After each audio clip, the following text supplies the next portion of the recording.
Duh, kenapa sih anak muda sekarang ini kok nggak ada kegiatan ya?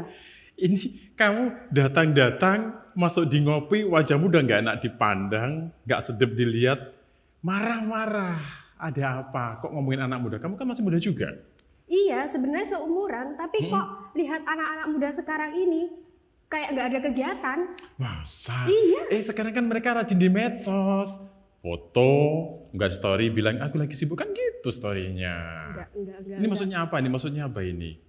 Ya kayak pakai narkoba gitu loh. Oh, jadi kamu bete gara-gara narkoba. Iya. Memang ada keluarga yang kena narkoba ini? Nggak ada sih. Terus Ya lihat anak-anak muda ini. peduli. Iya. Terus pengen buat mereka tuh sadar supaya nggak pakai narkoba. Benar. Ini kayaknya cocok dengan tamu kita hari ini. Siapa tamu kita? Nah, penasaran kan? Jadi hari ini kita ada acara ngopi, ngobrol happy bareng saya Afan. Dan saya Nana Kurnia. Dan hari ini kita akan ngomongin tentang narkoba bersama pakarnya. Siapa sih? Penasaran? Bagaimana kalau kita panggil saja, yaitu Bapak Muhammad Hakim Said dari IPWL LRPPN BI. Selamat datang di Ngopi Bapak, silakan.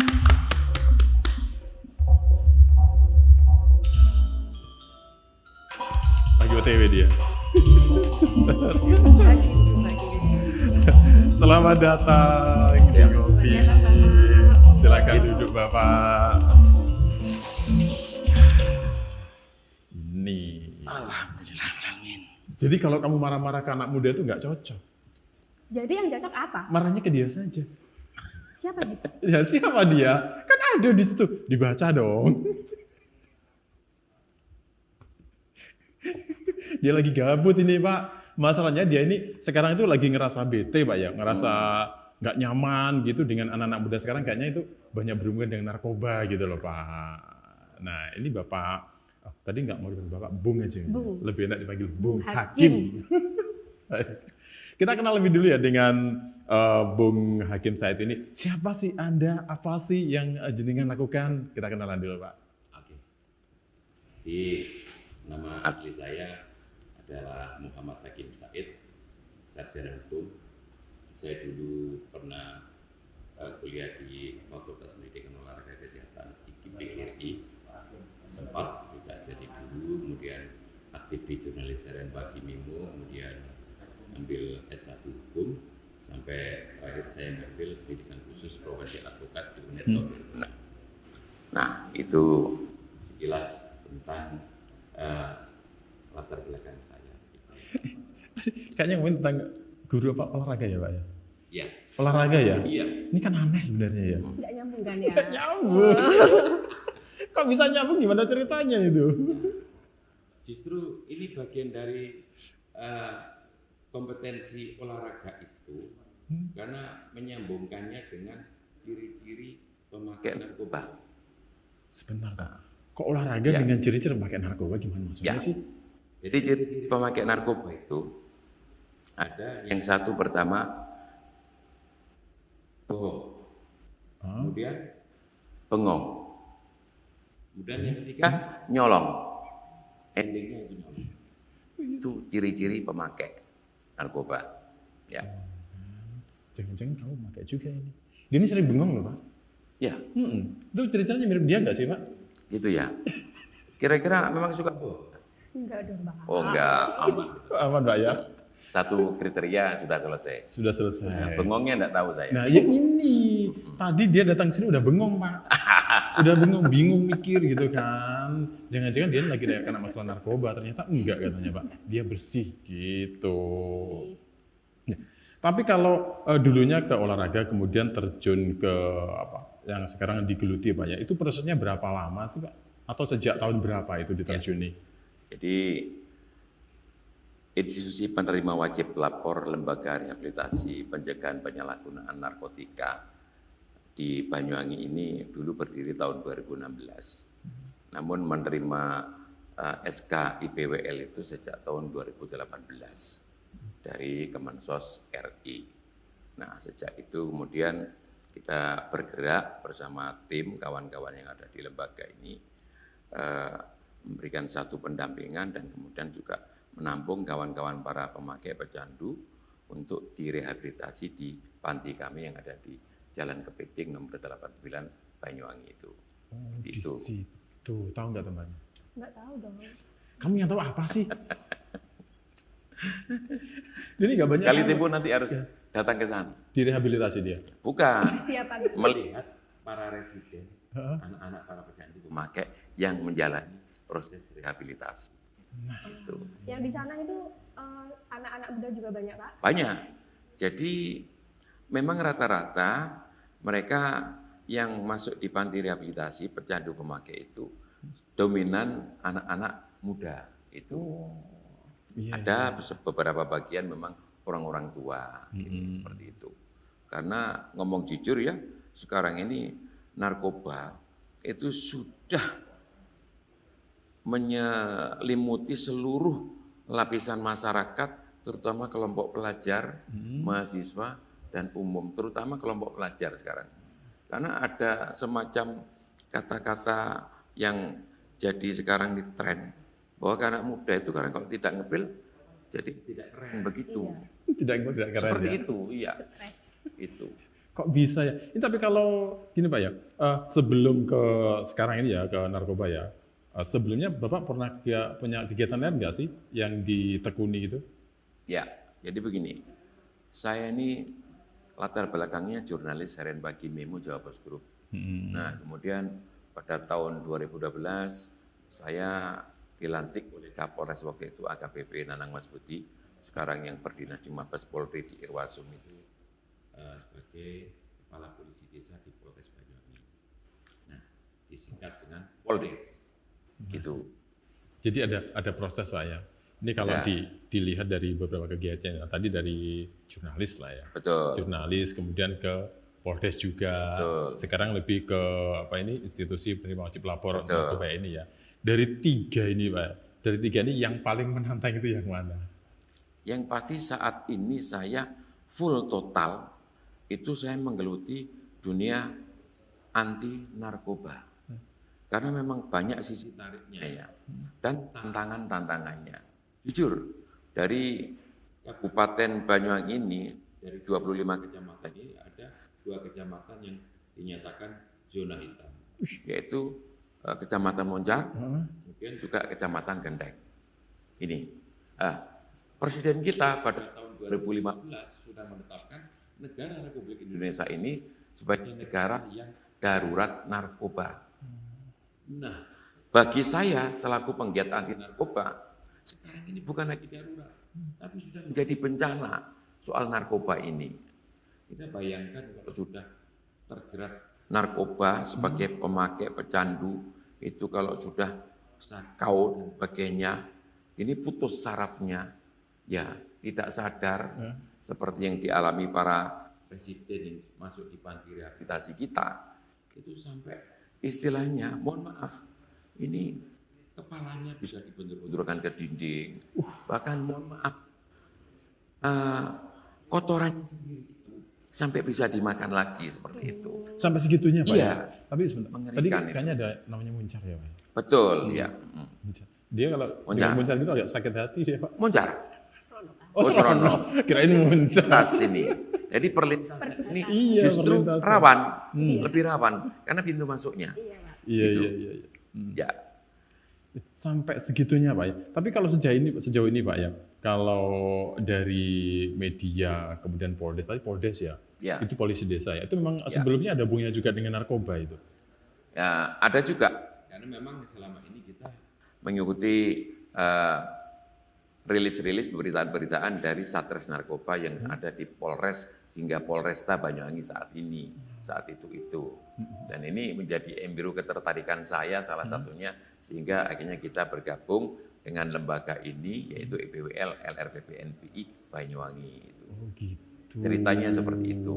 Jadi Dan di polisi desa ini kita lebih pada sisi di medianya. Saya selaku pimpinan media namanya Polres Banyuwangi. Namun gerakannya membangun positif dan Banyuwangi ini polisinya harus menjadi lebih baik lagi di sisi pelayanan gitu. Kalau misalnya jadi Poldes gitu nggak takut gitu Pak, nggak takut misalnya kayak apa? Keserempet. Oh, Apa sih namanya? Apa sih? sih? Udah. Maksudnya keserempet narkobanya, bukan keserempet Nah, kendaraan. Jadi mohon maaf, memang ada kali kalau kita ngomong ya jujur ya, namanya oknum, sampai maksudnya adalah oknum banyak juga. Oknum polisi juga ada yang bergerak narkoba, pemakai, bahkan ada pengedar. Kita harus fire ya, tidak kita tutup-tutupi. Bahkan ada oknum jenderal bintang 2 di kepolisian yang saat ini dalam proses hukum yang dituntut pidana mati kemudian tapi diputus di pengadilan setempat di Jakarta, yaitu Irjen Teddy Minahasa, ya itu kemudian masih putusan di PN setempat seumur hidup. Itu jeratan pasalnya di 114 di ayat 2 Undang-Undang Nomor 35 Tahun 2009 tentang narkotika itu. Nah, yang ngeri ini kita ngomong harus ngeri. Ini ada equality before law, persamaan hak di depan hukum bagi warga masyarakat Indonesia. Artinya kalau sekarang ada gium tentang hukum itu tumpul ke atas tajam ke bawah, tidak benar. Jenderal nyatanya di proses hukum. Apalagi sampean saya, kita semuanya orang kecil, orang awam. Kalau main-main narkoba langsung diciduk. Ya. Kayaknya kita juga pengen tahu sih Pak ya, kita kan nggak tahu sih narkoba itu seperti apa gitu kan. Selama ini kan cuma taunya itu dari pemberitaan saja gitu kan. Ya. Kalau Nana kemarin sempat tanya sama saya itu, narkoba sama gula putih bedanya apa sih Pak? Sama putih. Ada samanya, sama putihnya. Sama putihnya Sama kan? putihnya. Iya. Yang mirip katanya tawas itu. Oh iya dah. Tawas-tawas itu? Iya. Kan sempat itu. Jadi pelesetannya Pak Irjen Teddy Minahasa itu. Itu tawas itu. Kita nggak tahu tawas loh Pak. Tahu tawas. Nggak tahu tawas. Iya. Atau tawas. Nanti Biasanya kalau tanya ada orang ahlinya marah aja gitu. kalau gitu. Ada orang marah gitu. Tawas kamu kalau berani sama saya. Awas dong itu. Itu mirip-mirip dengan itu ya. Tapi bukan bentuknya kayak bubuk gitu ya Pak ya? Ya, serbuk begitu. Serbo. Nah, kan. Jadi sekarang tahu kan. Tadi tuh makanya Nana sempat bingung. Anak sekarang kenapa sih harus pakai narkoba? Kenapa sih harus ngikuti yang gitu? Walaupun itu tren itu kan nggak bagus gitu Pak ya? Ya, betul. Iya, iya. Terus kalau sekarang di tempat rehabilitasi nih Pak ya, dari para remaja ini ya, yang lebih dominan tuh usia berapa sih Pak? Ya, tetap kelompok muda tadi ya. Heeh. Ya, mereka yang menduduki porsi paling banyak ya. Nah, kita juga mengacu pada hitung-hitungan secara matematis yang ada di Lapas Banyuwangi maupun perkara yang sedang berproses di Satres Narkoba Polresta Banyuwangi. Jadi kalau di Lapas kelas 2A Banyuwangi itu sekarang ini, misal itu warga binaannya sejumlah 1.000, ini 60% itu perkaranya didominasi perkara narkoba. Segitu banyaknya ya. Nah, kemudian dari 60% perkara narkoba ini 50%-nya dari 60% perkara narkoba tadi, yang 600 tadi, 300-nya ini didominasi warga Kecamatan Moncar yang notabene memang masuk zona hitam. Ini Dan zona hitam juga banyak yang ada di situ. Perkaranya narkoba. perkara narkoba zona hitam ya. Tapi nanti kita akan gali lagi tentang yang hitam-hitam, bukan saya loh ya, tapi zonanya loh ya. Dan pemirsa pastikan Anda jangan kemana-mana, tetaplah di Ngopi, Ngobrol, Happy.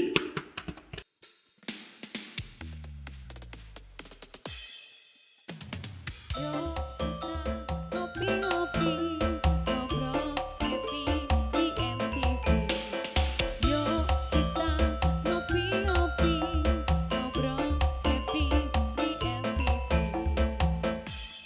Oke pemirsa yang ada di rumah masih bersama kami di Ngopi, Ngobrol, Happy. Mau tanya apa? Tadi kan kayaknya Bung Hakim ini banyak banget ya kegiatannya sehari-hari. Bagaimana sih cara mengatur jadwalnya gitu? Jadi begini, kami ini kalau ngomong di jadwal dengan instansi terkait, kami yang sudah melakukan MOU dengan kantor Kementerian Agama, dengan Dinas Pendidikan Kabupaten, dengan cabang Dinas Pendidikan Provinsi Wilayah Kabupaten di Banyuwangi. Ini kami jujur saja tidak bisa.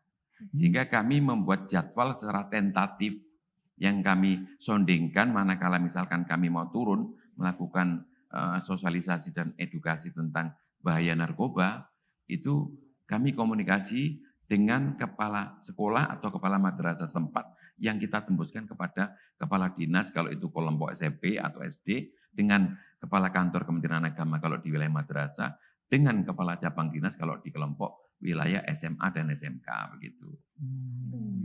Ini dalam arti tentatif kadang-kadang dadaan gitu ya Pak? Ya, betul.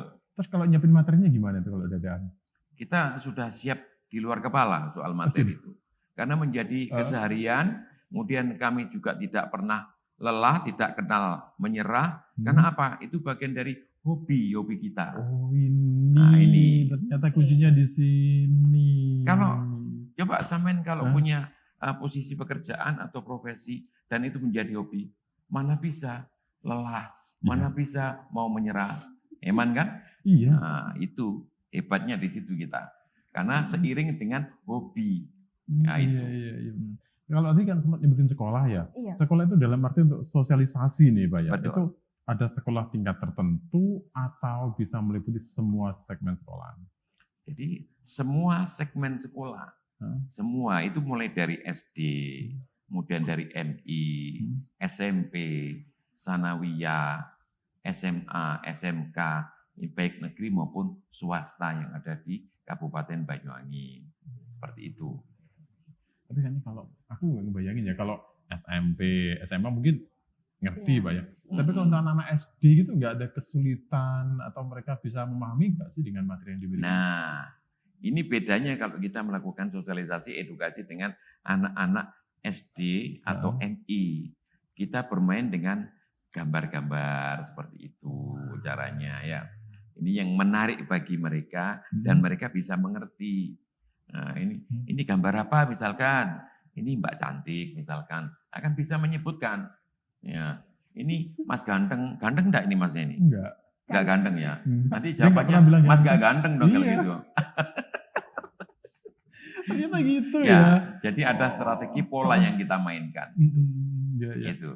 Ini saya juga semakin tertarik nih Pak. Kalau dengan kegiatan semacam itu Pak ya, untuk anak SD, anak MI, kemudian SMP dan SMA, itu ada nggak sih kejadian atau momen yang sampai sekarang tuh masih diingat-ingat betul pernah mengalami H atau B gitu?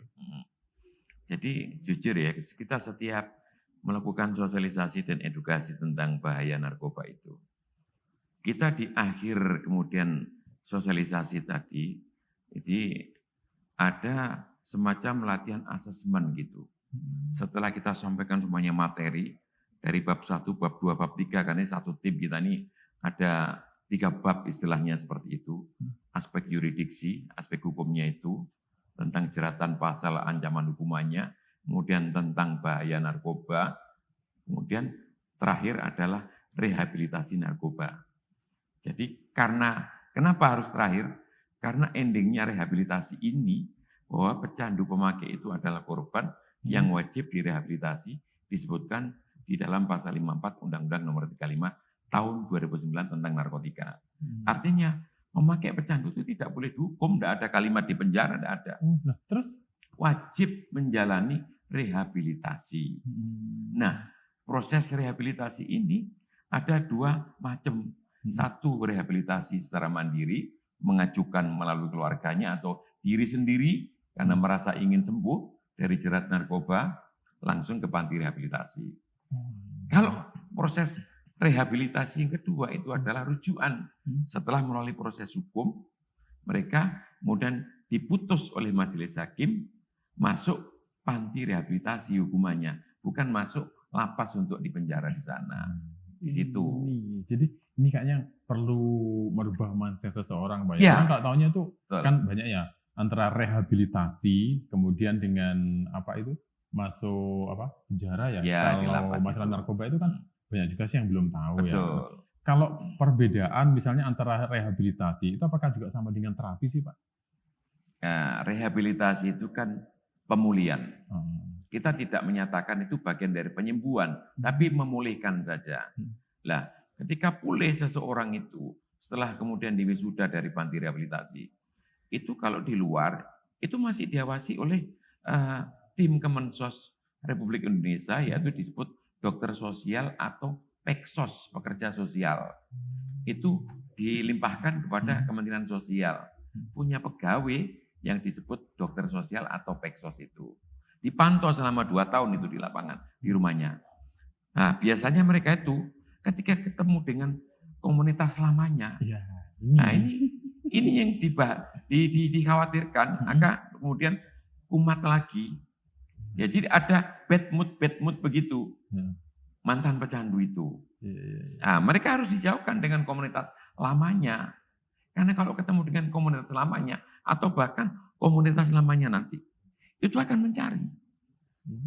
Kan kayaknya susah itu, Pak. Memang susah. Nah, ini menjadi tanggung jawab bersama.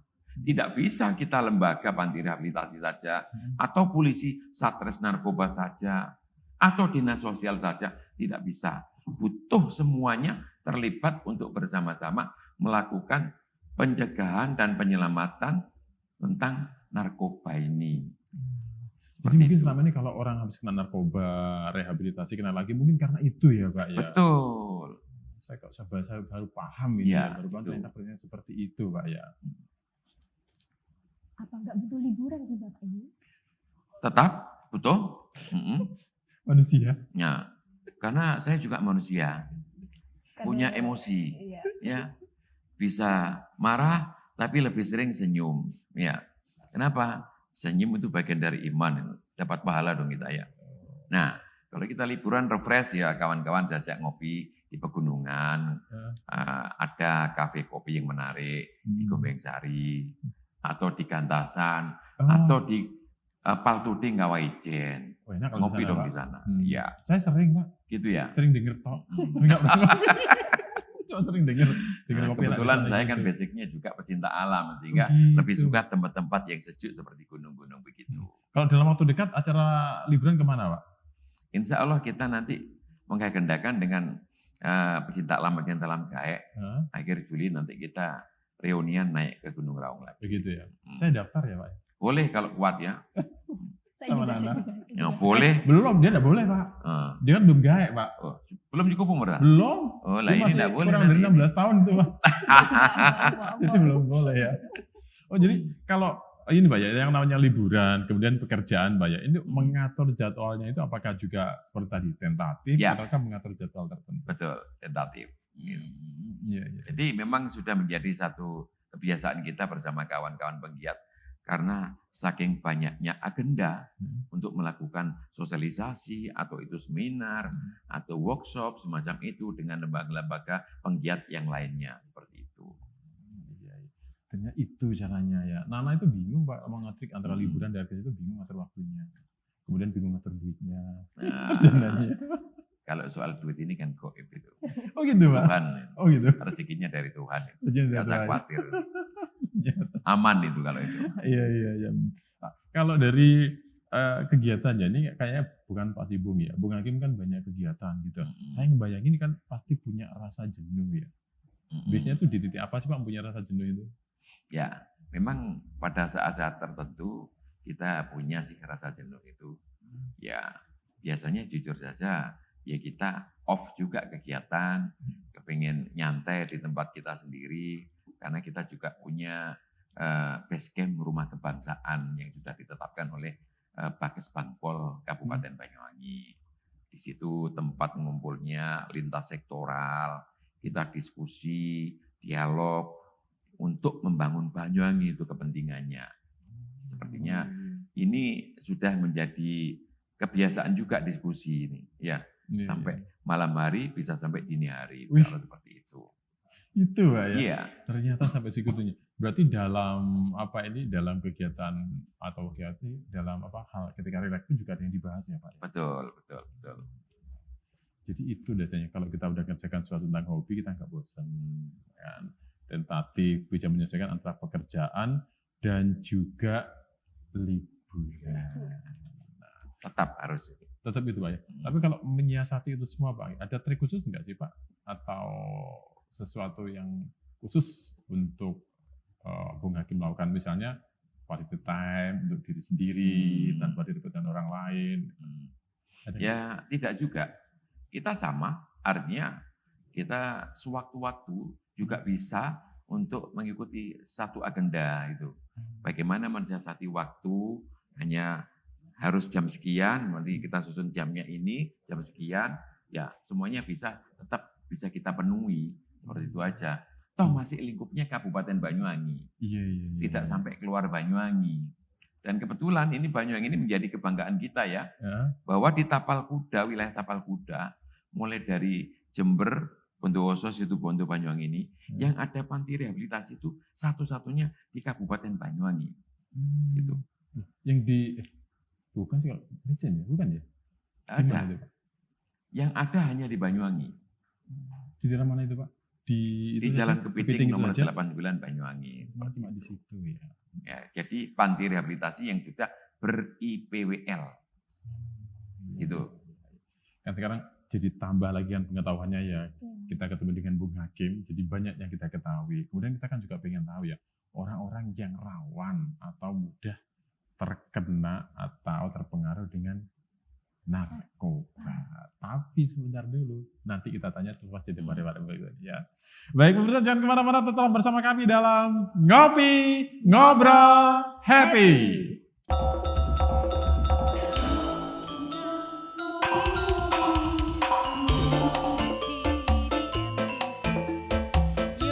kita ngopi-ngopi ngobrol happy di MTV. Yo kita ngopi-ngopi ngobrol happy di MTV.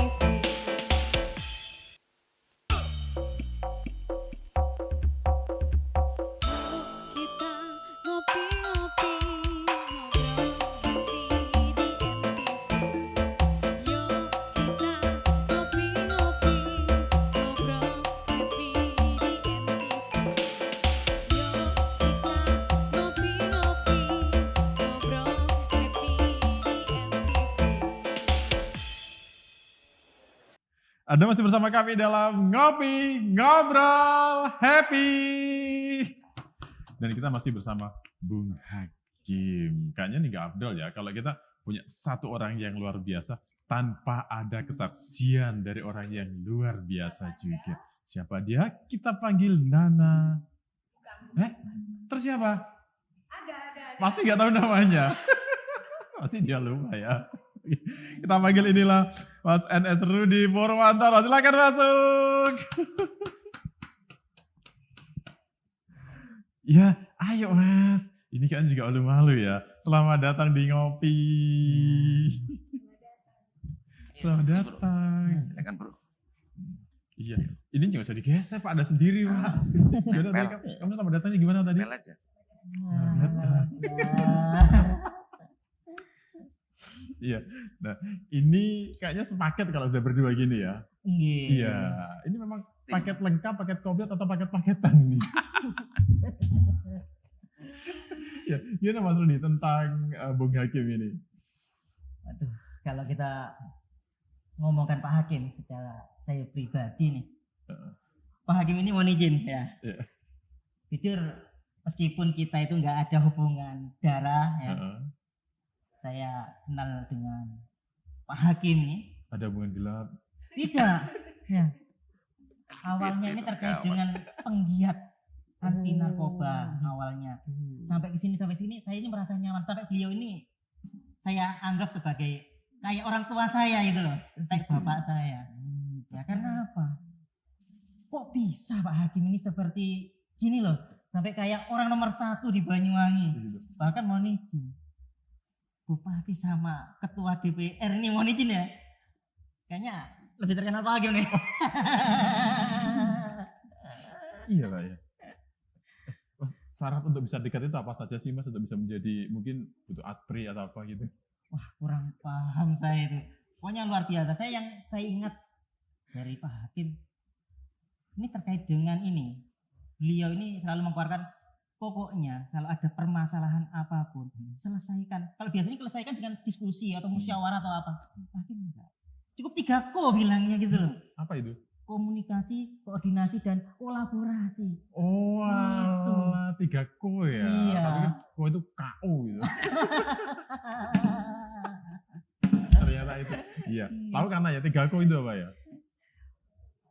Komunikasi, koordinasi, dan kolaborasi. Iya. Besok di time Jangan-jangan gitu. Hah? pemakai apa yang disampaikan Pak Hakim Iya tadi. benar, dia memakai. Bengong. Iya. Tapi nggak tahu. Kalau nanti emang sering bengong ya, itu belakangnya juga bengong sekarang. Nanti mohon izin, Kenapa? kita cek urin boleh? Boleh. Siapa tahu positif. Bukan cuma urinnya ya, dicek semua boleh kalau Oh, dia boleh. tahu. Oh. Positif terkait dengan narkoba. Oh iya. Kalau itu bukan positif hamil ya. Bukan. Kalau positif hamil, Pak Hakim nanti yang bertindak. Luput ini. Mohon maaf Pak Hakim. Kalau punya anak berjenggot seperti ini. Oh gitu ya? Luput, iya. Ya. Apa mungkin kemarin jadi gagal korban gitu, Pak? Coba kita tanya ke Risa dulu ya. Nah, Ya. ini kalau narkoba kan identik dengan entertain, identik dengan artis gitu kan. Ini sebagai artis atau public figure, gimana tanggapannya tentang narkoba ini? Kalau itu kan kebanyakan kayak gitu ya. Eh, Tapi kan tergantung orangnya masing-masing. gitu. Bisa jaga-jaga diri aja. Tapi Mau ada tanya boleh? Eh? Mau tanya boleh? tanya siapa dulu nih? Oh boleh silakan Bapak iya. Tadi kan ciri-cirinya ya ada 3 ya Pak ya. Ya, Gampang bengong. Terus apa Bohong. lagi? Bohong. nyolong. Nyolong. Dibohongi termasuk ciri-ciri orang narkoba Pak ya. Ya, Aduh. PHP itu namanya. Korban PHP berarti itu. Iya, beda itu. Waduh, luput ini. Ini kayaknya dia karena Ya, apa ini? gitu. Ya cuma tanya itu aja sih Mas. Oh, gitu. Tapi saya bukan korban PHP Oh, saya. bukan ya? Pelaku. Dijolimi nih. Tapi kan pelakunya ternyata bukan ya. Bukan. Oke, ternyata gitu ya. Tapi ada yang bilang katanya kalau apa itu seorang artis itu akan tampil lebih wow itu kalau udah pakai gitu. Tanggapannya gimana kalau Irsa sebagai artis dengan artis yang begitu? Iya, ada juga yang kayak gitu. Hmm. Banyak. Hmm. Ya itu tadi tergantung dirinya sendiri-sendiri. Kalau sebenarnya kalau katanya kalau nggak pakai katanya nggak pede. Nggak pede, iya. Jadi harus pakai dulu. Nah, Bung Hakim coba dilihat ciri-ciri dari Risa itu apakah ada 3 tadi? Saya ini tadi kan sama ini nggak mau dibohongin. Oh, kamu dibohongin. Jadi korban PHP. Sen- Eman ini. Senasib ya ternyata ya. Kalau dia di PHP, beliau ini dizolimi ternyata. Lebih kejam ini dijolimi. Lebih kejam ya. Oh iya. Ini dulu proses ketika Mas Agus, Mas Rudi. Ini Bengong ya. lagi nih. Bengong lagi nih ya. Nah, Jangan-jangan saya narkoba juga ini. nah Ya. itu. Proses ya antara Mas Rudi dengan Bung Hakim ya, awal bertemu kemudian bisa menjadi apa ya, ya kita anggap kayak pakai atau bisa klop itu gimana? Bung Hakim dulu. Jadi kebetulan bro, ini kalau di lembaga kita dipanggil bro. Karena memang untuk membuat akrab dengan para residen, warga yang direhab itu. Bro Rudi ini kan kebetulan sebagai perawat senior yang ada di panti rehabilitasi sekaligus konselor dan asesor. Jadi memang beliau ini yang membuat programnya di mana SOP dari para pecandu narkoba tadi melalui tahapan ini domainnya beliau. Nah, kalau posisi saya ini sebagai pembina dan menjalin kemitraan dengan eksternal. Jadi urusan di internal lebih banyak Bro Rudi ini dengan ketua, dengan asisten-asisten konselornya begitu. Ternyata kalau Bung Hakim udah ngomong gini ya, Mas Rudi jadi bengong loh. Saya khawatir ini. Ini gara-gara narkoba atau karena nggak ngopi? Kayaknya kurang ngopi ya. Kurang ngopi. Ambilkan kopinya kalau gitu biar ngopi dong. Biar nggak. Monggo kalau ada kopinya ini.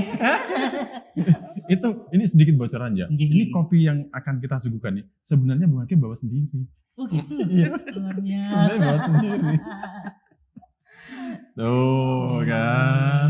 Jadi kita ngopi dulu.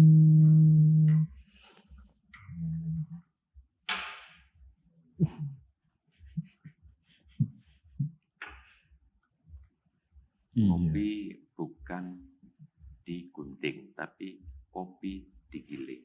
Itu kopi murni. Ini aromanya narkoba deh kayaknya. Ada kafeinnya. Oh ada kafeinnya kirain narkoba. Zat adiktif. Iya betul. Kafein itu zat adiktif. Oh gitu. Jadi termasuk golongan narkotika golongan 3. masuk. Kita tahan dulu, diminum dulu kalau gitu. Siap. Iya. Ya, di sini. Saya mana, nah? Saya nggak ada ya. Ini namanya diskriminasi ya. Saya tiap hari sebagai tuan rumah nggak pernah bikinin kopi padahal, Pak. Mantap kopinya ini. Bener ya. Iya. Tapi gak enak ini, cuma 2 ini kopinya ini. Kenapa? Iya, kalau saya nggak suka berdua. Oh gitu. Iya. Kan sukanya bersatu. Oh gitu. Baik, ini kita berbicara tentang Bung Hakim tadi ya. Kalau Mas Rudi dulu ya, awal bertemu dengan Bung Hakim itu sebelum terjun bareng itu seperti apa sih orangnya? Bung Hakim atau Pak Hakim. Mm. Awal saya ketemu ini Yang menarik. nggak sengaja. Nggak sengaja. Ya, karena Pak Hakim ini ibarat orang ini menurut saya pendekar itu loh. Ya, Iya. malang buana kemana-mana. Mm. Ya, sekarang siapa yang nggak kenal sama Pak Hakim? Istri saya nggak kenal ya kayaknya. Malah bahaya nanti kalau kenal. Jadi membahayakan beliau ini ya. Iya, Jadi tinggal ngopi aja lah. semua orang tuh pasti kenal. Mm. Pemerintahan ya kan, orang pemerintahan, pengusaha, Mm. semuanya kenal Pak Hakim. Bahkan di base camp atau rumah kebangsaan di anunya Pak Hakim ya, ini selalu ramai pejabat-pejabat ataupun pengusaha-pengusaha. Nah dari situ kok bisa seperti itu. Lah akhirnya saya ini jadi murid istilahnya, guru ke beliau. Sampai akhirnya terus tak anggap kayak orang tua saya sendiri. Bahkan mengajarkan saya kalau sosialisasi jangan mengharapkan uang. Sosialisasi kan saya bareng sama Pak Hakim sosialisasi. Di situ menekankan terkait apa? Ini kemanusiaan, aksi kemanusiaan. Nah ini yang saya tanamkan pada diri saya. Jadi jangan sampai istilahnya kata Pak Hakim, jangan sampai ada pikiran terkait dengan profit oriented gitu. Nah, sampai saat ini alhamdulillah ya. Ini kemarin juga saya mau izin ini Pak Hakim terkait dengan perubahan SK saya ini takut. Saya ini SDM-nya Kemensos RI yang ditempatkan di Panti Rehabilitasi Narkoba. Pak Hakim, ini ada perubahan SK terkait dengan perubahan ini gimana? Saya ditempatkan di Dinas Sosial. Loh, monggo malah diantarkan langsung oleh beliau di Dinas Sosial Banyuwangi. Alhamdulillah. Ayo nggak apa-apa untuk kepentingan bersama, untuk Banyuwangi lebih baik yaitu Banyuwangi bersinar. Katanya jargonnya Pak Hakim, Banyuwangi bersih dari narkoba. Wih, keren. Ternyata itu hebat. Ya. Ini kalau ngomong tentang SK ya, kalau saya minta SK gitu bisa nggak Pak? Nggak apa-apa wes di dinsosnya aja. Ya nggak harus apa-apa, magang Bro. dulu dong. Berapa lama? Magangnya mengikuti seperti kawan-kawan residen. Jadi berapa? direhabilitasi. Waduh, nggak bisa. Baru nanti diberikan SK setelah diwisuda. Oh gitu. Selesai wisuda baru dapat SK itu. Yang instan itu nggak ada ya Pak ya? Nggak bisa. Gitu ya? Boleh apa-apa. Kalau instan saya mau. Karena SOP ini. SOP ya. Nah, ya. Oke. Ini kalau kita ngomong tentang kegiatan sosial ya, yang saya dengar kayaknya kan banyak juga kegiatan sosialnya itu apa ya. Tapi tahan dulu. Tahu kan nah?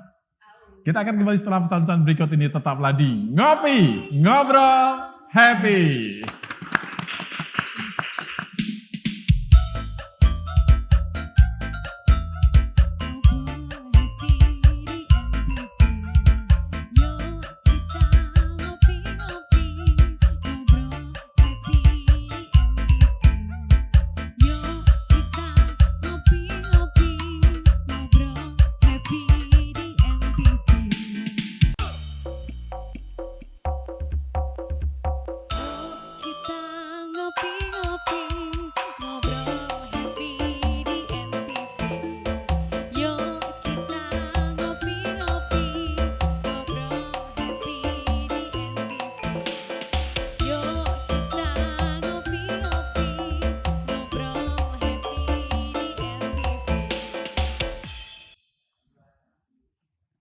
Oke pemirsa yang ada di rumah masih bersama kami di acara Ngopi, Ngobrol, Happy. Senyumnya maksa banget. Semangat sekarang. Iya, setelah ada Bung Hakim ditambah Om Rudi. Semangatnya Daripada terus. tadi bengong terus. Ya itu. Berarti sekarang buktikan bahwa dia ini bukan orang pecandu kan. Ya, iya. Ya karena iya. Tadi kita ngomong tentang kegiatan sosial ya, ini kita juga tertarik. Apa saja sih kegiatan sosial yang sudah dilakukan atau mungkin sekarang sedang dalam tahap dari Bung Hakim dan juga Mas Rudi ini?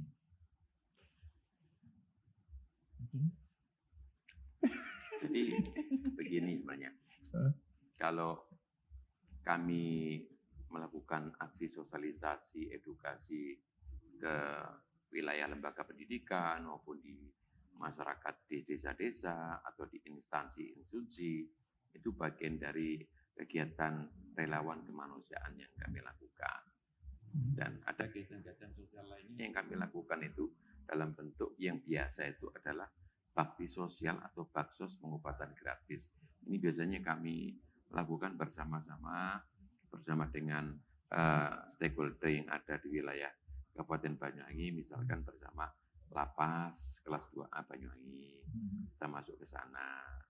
Atau kemudian di wilayah tertentu, di desa mana nanti juga kita lakukan, dikumpulkan masyarakatnya sebanyak mungkin dengan durasi waktu sampai 1 hari. Kita lakukan. Ada Jadi macam workshop gitu ya? Ya, seperti itu. Jadi kita siapkan itu, tim kesehatan itu, mulai dari tim kesehatan yang memang secara normatif dokter yang melakukan, kemudian ada perawat, ada bidan, kemudian ada tim bekam juga ada semacam itu. Jadi komplitlah saling melengkapi kita seperti itu. Iya, iya. Nah, kalau Mas Rudi sendiri, kalau dalam kegiatan sosial itu lebih banyak di apanya sih, Mas? Kalau saat ini, khususnya dalam minggu-minggu ini, saya bareng sama Pak Hakim terkait dengan ini giat sosialisasi di sekolah ataupun di madrasah. Karena apa? Saat ini lagi musimnya ini apa? MPLS. MPLS. Nah, ini. Terus yang kedua, ini tugas dari dinas sosial. Ya, melakukan pendataan disabilitas di Kecamatan Wongsorejo. Nah, ini sedikit informasi. Saya ini kemarin sempat kaget juga. Ternyata di daerah saya, di kecamatan saya tinggal ini, saya melihat data disabilitas dari dinas sosial, ternyata ada 150-an.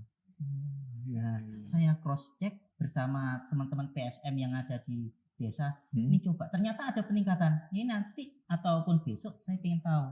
Kayaknya akan melebihi sampai ini bisa 200. Ini Kuotanya bertambah. Salah satu apa ya? Aksi kemanusiaan kami nanti ini terkait apa? Disabilitas ini tolonglah ada bantuan dari pemerintah. Saat ini kayaknya jarang ataupun tidak ada. Iya. Jadi mereka butuh wadah dan perhatian gitu. Betul Ya. sekali. Ini kalau tentang kegiatan sosial, misalnya untuk melakukan kegiatan itu ada lembaga sekolah atau apa itu pengen mengundang, itu syaratnya apa saja sih? Mengundang hadirkan itu untuk sosialisasi atau memang bisa mengagendakan kita dari sini? bersurat atau kemudian juga secara lisan kita fleksibel saja, tidak ada masalah. Karena itu kepentingannya substansinya adalah aksi kemanusiaan untuk warga, kami siap sewaktu-waktu untuk itu. Tim kami karena banyak kan, nggak ada masalah. Kalau gitu saya nembuk, Pak besok ke sekolah saya aja Pak ya. Boleh. Sosialisasi. Bisa. Mau kesini. Boleh, siap. Jadi Bisa. Oke. Berarti selain ada kegiatan sosial, pasti kan juga punya harapan-harapan juga ya untuk generasi muda biar nggak kayak Nana yang tadi datang gabut ngomongin anak muda sekarang kenapa sih kamu harus pakai narkoba? Padahal kan ada jenang, ada bubur yang lebih enak daripada narkoba gitu kan ya. Mas Rudi sebagai generasi muda juga apa sih harapannya untuk penerus bangsa di masa mendatang? Harapannya stop narkoba, prestasi yes, sesuai dengan jargonnya Pak Hakim. Itu dari Mas Rudi ya. Ya. Kalau dari Bung Hakim pasti juga punya harapan tersendiri ya. Oke. Jadi target dari agenda sosialisasi pencegahan bahaya narkoba yang kita lakukan turun ke seluruh lembaga pendidikan maupun di desa-desa, kelurahan di wilayah Kabupaten Banyuwangi ini adalah mewujudkan Banyuwangi bersih dari narkoba atau bersinar. Sebagaimana ini memang menjadi program dari pemerintah bersama Badan Narkotika Nasional. Itu mengalir dari ibu kota, provinsi, kabupaten, kecamatan, desa, dan seluruh lembaga pendidikan. Ini wajib mewujudkan, karena ini Banyuwangi, Banyuwangi bersinar, jargon kita itu ya, Siap. bersih dari narkoba Narkoba. itu. Sedikit tips Pak, sedikit tips untuk menghindari supaya tidak terjerat narkoba. Ya. Apa saja itu? Jadi mestinya kita banyak kegiatan-kegiatan secara positif yang bisa dilakukan ya, kegiatan berorganisasi semacam itu, ya. Kalau di lingkungan kawan-kawan pemuda itu malah lebih banyak ya, apalagi di mahasiswa ya, kegiatan-kegiatan di kampus, apa di BEM dan sebagainya semacam itu satu langkah. Ketika mereka sudah berkegiatan positif itu tentu lupa dengan hal-hal yang negatif seperti itu. Jadi ini memang kan pengaruh lingkungan salah satunya, Iya. sangat kuat sekali. Dan pengaruh lagi yang ada lagi, sehingga ada istilah bullying juga itu ya. Mohon maaf ini, di komunitas-komunitas siswa, baik itu SD atau SMP, itu sudah terjadi bullying. Jadi dalam satu kelompok 5 orang itu misalkan, kalau salah satu ini diajak misalkan minum kopi, kalau tidak mau dibully. Akhirnya karena takut dikeluarkan dari komunitas pertemanan 5 orang tadi, dia pun mau akhirnya walaupun tidak ngopi. Walaupun biasanya murus akhirnya dia. Seperti itu. Sama dengan itu. Kalau dia pesta narkoba misalkan, ya dimasukkan di dalam kopi atau dimasukkan di dalam miras itu alkohol kukubima atau alkuma yang biasa tren di anak muda itu, sama seperti itu. Nah, kelompok-kelompok ini yang menimbulkan akhirnya banyak penyebaran wilayah di mereka yaitu narkoba itu. Oke, baik. Jadi kayaknya hari ini kita udah banyak sekali ya tahu tentang apa itu narkoba, pencegahannya, dan kita udah ketemu dengan orang-orang hebat seperti Bung Hakim dan juga Mas Rudi. Jadi terima kasih banyak. Semoga saja semua agenda yang sudah menjadi planning tadi bisa terrencana dengan baik ya. Dan kita sangat setuju kalau Banyuwangi harus bebas narkoba. Tadi apa jargonnya? Bersinar. Bersih dari narkoba. Bersih dari narkoba. Oke, Mas. Sekarang kita ada ke sana, Mas. Oke. Pemirsa, terima kasih Anda sudah bersama ngopi hari ini. Bisa ya? Siap. Bung Hakim atau Mas Rudi ini? Pemirsa, terima kasih Anda sudah bersama kami hari ini dalam program Ngopi. Ngobrol happy. Kita ketemu lagi di episode berikutnya. Sampai jumpa. Terima kasih.